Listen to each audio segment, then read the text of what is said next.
नमस्कार, मैं डॉक्टर हरीश भल्ला हूं। मैं कहानियां सुनाता हूं। स्टोरी टेलर कहते हैं मुझे।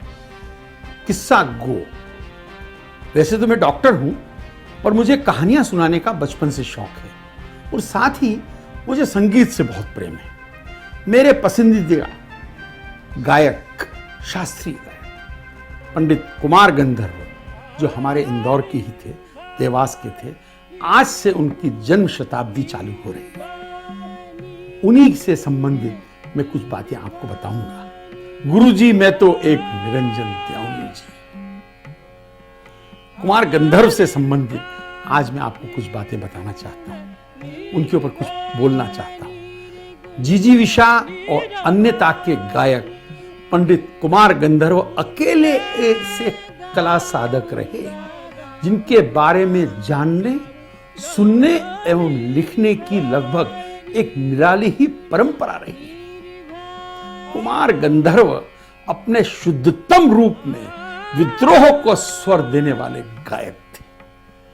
संगीतज्ञ अर्थ में विवादी स्वर की तरह अपनी कला में नवाचार एवं प्रयोगों के लिए दीवानगी की हद तक कायल, एक बेहद संवेदनशील प्रयोगकर्ता, शास्त्रीयता के शिल्प में गजब तरीके से लोक की घुसपैठ कराकर उसे और भी लचीला और रसभीना बनाने वाले कलाकार कुमार गंधर्व के लिए कोई व्यावहारिक परिभाषा गढ़ना या सटीक प्रत्यक्ष चुनना आज भी कठिन काम है। याद कीजिए उनके शुरुआती दौर का नैया मोरी नीके नीके चालन लागी, या बाद में परिपक्व कुमार कंठ से बहता हिरना समझ बूझ कर चलना, हर एक बंदिश निर्मित स्थापत्य जैसे उनके विचार का संगीतमय विस्तार।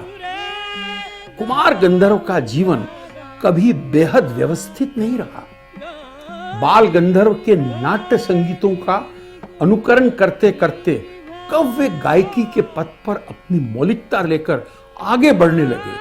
अपने गुरु बालकृष्ण रघुनाथ देवधर से सीखते हुए, उनके सानिध्य में रहकर और बाद में अंजनी बाई मालपेकर से संगीत की कुछ दुर्लभ चीजों को सीखते गुनते हुए पंडित कुमार गंधर्व जैसा बड़ा करिश्मा पिछली सदी को सुलभ हो सका। गुरा तो जीने म्यान की जड़िया दुई जैसी गुरु वंदना वे ही गा सकते थे।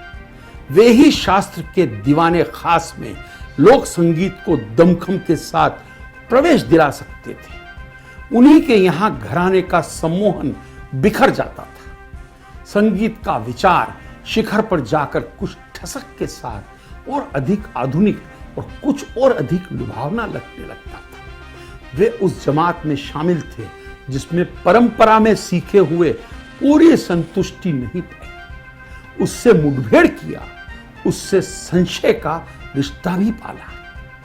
वे जानते थे जो मिला है वो पर्याप्त नहीं है, फिर भी सीखे हुए की गरिमा का सम्मान हर एक संगीतज्ञ को करना ही चाहिए। शायद तभी संगीत की स्वायत्तता के अर्थ में अपने पुत्र मुकुल शिवपुत्र को उन्होंने यह सीख दी थी, बिना छंद के फूल नहीं खिलता है। आशय इतना भर कि संगीत शास्त्र की ठोस जानकारी के बगैर किसी राग की अपूर्व प्रतिष्ठा असंभव है। राघव मेनन की तो यह दिलचस्प स्थापना भी रही कि कुमार जीवन भर एक ही राग को पूरी शिद्दत के साथ निभाते हुए उसकी अभिनवता और आंतरिक लय को प्रतिष्ठित करते रहे। भारतीय शास्त्रीय संगीत इस मायने में कभी कभी यह अतिरिक्त सहूलियत लेता है कि उसके घराने में पलने पूछने वाले अधिकांश कलाकार जो परंपरागत ढंग से सीखते आए हैं उसका अनुसरण ही जीवन के अंत तक करते रह जाएं। बहुत कम ऐसे कलाकार बचते हैं जो अपनी गायकी को घराने की चौकी के बाहर ले जाकर अन्य घरानों की महत्वपूर्ण चीजों से कला का सामना कराते हैं। जाहिर है जो जितना जोखिम लेने वाला कलाकार होगा वो उतना ही प्रतिष्ठित और विवादास्पद भी होगा। कुमार गंधर्व का जीवन इसी तरह का रहा है।